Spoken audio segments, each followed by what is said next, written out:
Hey, I recently got a message from Gabriel in Stockholm saying that he's starting up bold action he's from Star Wars Legion, and he and a couple of buddies have started buying into bold action. Perfect. He um, he is really interested in running Soviets or Japanese, with a focus on maybe not horde playing. And you can do some really interesting stuff with that. So he's named out a few units for me and asked me if I could possibly show him how to build a list. Yes, yes, I can. Right, Gabriel, I'm going to take you to Easy Army, which is always where we start, right? Too many commercials here. Right, so this is the Soviet reinforced platoon, which is where I think you should always start, just because most tournaments only allow reinforced platoons. It's sort of an attempt to level the playing field a bit. Um, so that's where we start, right? For Soviets, for me, if you're going to go and get something that is really interesting with what you were talking about, um, Gabriel was talking about Mongolian cavalry. Um, then yes, go and get yourself some Mongolian cavalry. Um, I don't think though you should get the Warlord games cavalry. They look kind of goofy. You can get some way cooler than this. Now, if you're going to go and get Mongolian cavalry, these guys are the ultimate skirmishers. Um, but you can also build them into something rather nasty, because they can take anti-tank grenades, so they can be tank assaulters, basically. But if they're skirmishers, then I think a good size for that is 6 men, um, because they're veterans. And that also means that it's an affordable unit. So what I would do here is I would take 2 of those for your infantry choices.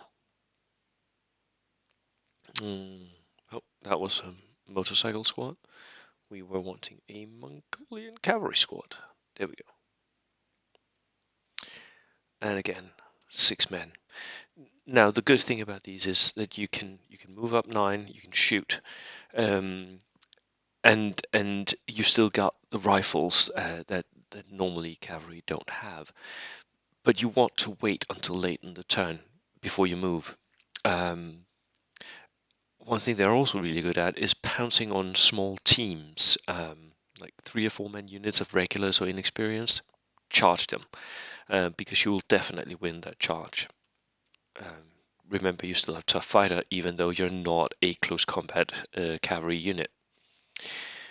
Right, then we need an officer. Right now, I'm just buying the cheapest one there. I might revisit this at some point, but right now I'm paying the tax to have an officer. Then you're going to need to get yourself some infantry, because Soviets, they get the free rifle squad. We, of course, need to take that as well. So we do. Um, the BA cars, the BA armored cars, in my view, the most interesting one is, of course, the BA 20, because the BA 20 can come with a flamethrower turret. A flamethrower can and will delete whole units. So, and we want that to be regular. It does become expensive, 110 points, but it's an armored car with a flamethrower in it. Really dangerous. Right. So right now I've bought the basis of what we've talked about so far, right? Um, Gabriel also mentioned that he likes scout units. Now, scout units are an interesting lot because they are very, very expensive, but um, they come equipped. They can come equipped with submachine guns, which I think you should, because you're deploying so far up into the center board that you'll quite early on you'll get into range of actually using those submachine guns on the enemy. So what I would do is I would again get myself a skirmish size unit, 6 men, and then have them equipped. Oh, sorry, here we go. Come on. Have them all equipped with submachine guns. My computer's blinking out here. Have them all equipped with submachine guns. But I'll only buy myself one unit of them. They are going to forward deploy where I want to dominate the table. Typically that will be in the center of the table, but they are definitely going to deploy in something that is area terrain.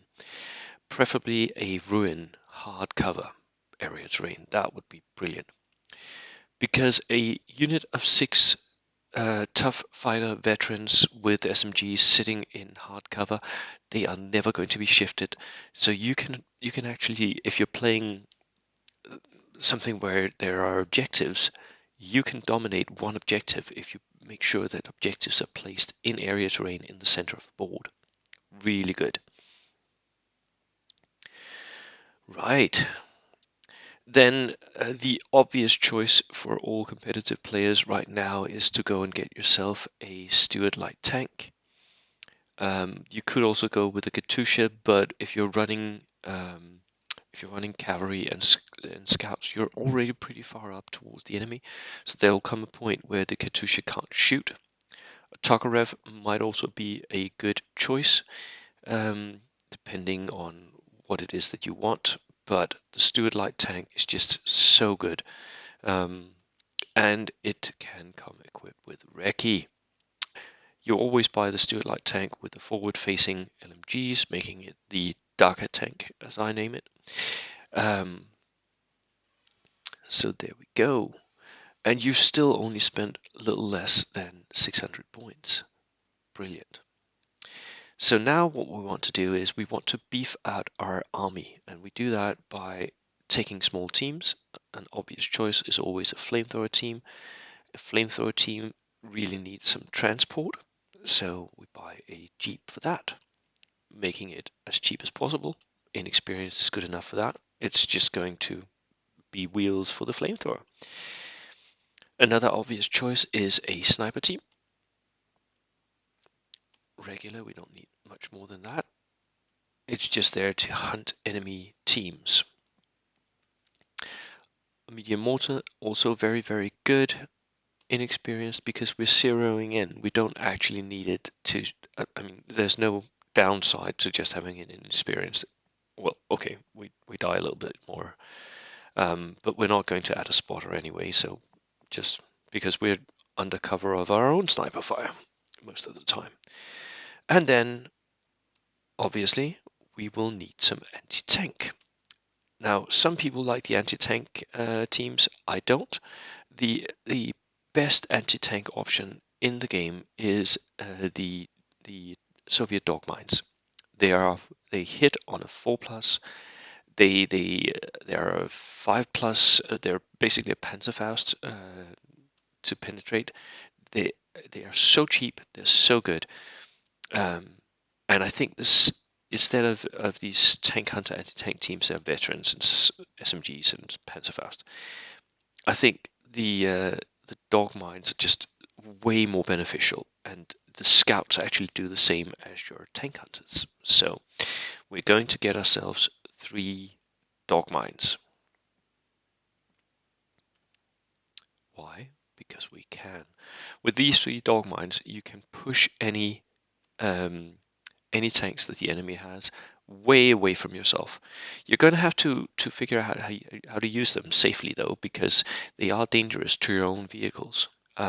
So move your vehicles first, and then the dog mines are free to do what they do. Or take the chance, or keep them away from your vehicles. Right. Cool. Now all of this is infantry. They can all take objectives. Brilliant, huh? Um, a light howitzer.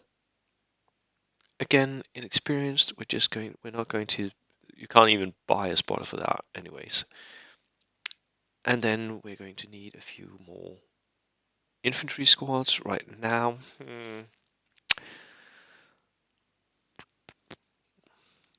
What I would do here is I would use People's Militia, but since you're not a horde player, I don't want to go this route.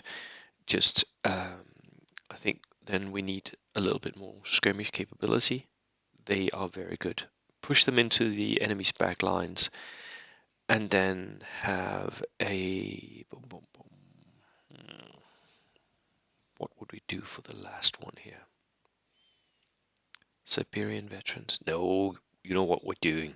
You know what we're doing. We're doing assault engineers. We're doing...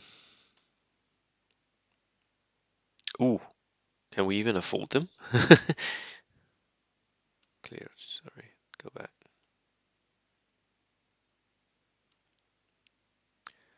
We can't. Interesting. I am going to let go of this cavalry squad. Clear. Because we want ourselves a unit of assault engineers.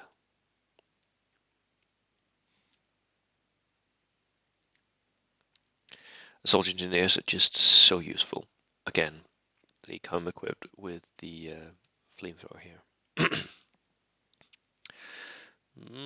But you could, right?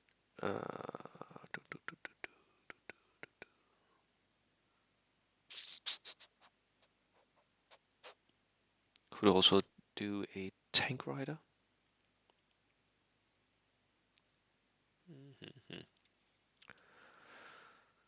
Well, we do have a tank, right? So we could do a tank rider. But I'm yeah, assault engineers. Sorry for my indecision here. 5-man assault engineers, flamethrower. That is what we really want.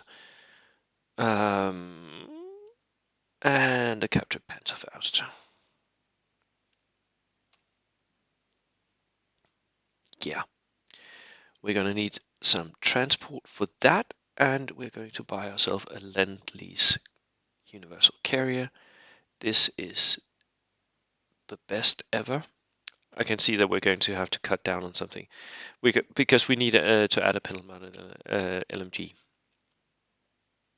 There we go. So we're going to have to cut 21 points.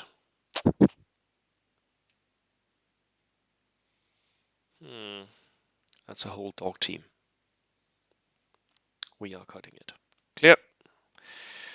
Right, here we go.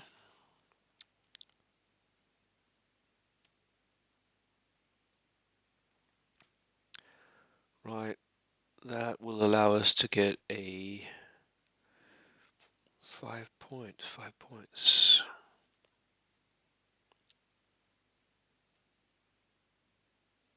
Second Panzerfaust. Let's buy that. Right. View. Here we go.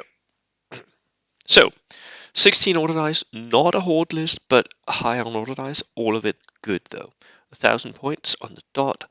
We have an officer, we have Mongolian cavalry, 2 of those. We have a scout unit for that early pressure on grabbing objectives center table. The cavalry can quite easily come up and protect your scouts as well. So you run them in conjunction, right? You have the scouts sitting in on the objective in an area terrain. You have the Mongolians right behind that area terrain where they have total line of sight blocking cover, and they can just move out and hit something in the side. The assault engineers, they are going to be sitting in our Bren carrier there. And that's going to ferry them up to where they need to be, where they can hit something with the flamethrower and shoot something else with the Panzerfaust. The free rifle squad is there to hold your back line. Medium mortar team, just be aware of not placing it somewhere where it can get hit by snipers, and remember that a mortar can and should move during a game. Don't just place it somewhere where you think it's got good fields of fire. Place it behind cover. Wait for the enemy to place their sniper, then move out where you're totally safe. Sniper team to hit the enemy sniper and kill their flamethrowers. A flamethrower team, 2 dog mines just to scare away enemy stewards. Light howitzer, again, zeroing in. This is going to be more of a problem placing that, but it's not vulnerable to snipers. So the BA-20, good push unit, and a Stewart light tank. Gas Jeep, Lend-Lease Universal Carrier. Now, This is a 1,000-point army. If I was going to push it further into 1250, I would go and get myself more assault engineers. I would get myself another 5 here, flamethrower and panzerfausts, and then another universal carrier here.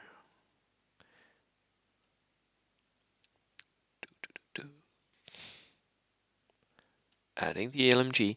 These universal carriers are just so useful because they can split fire, so they're basically a miniature tank.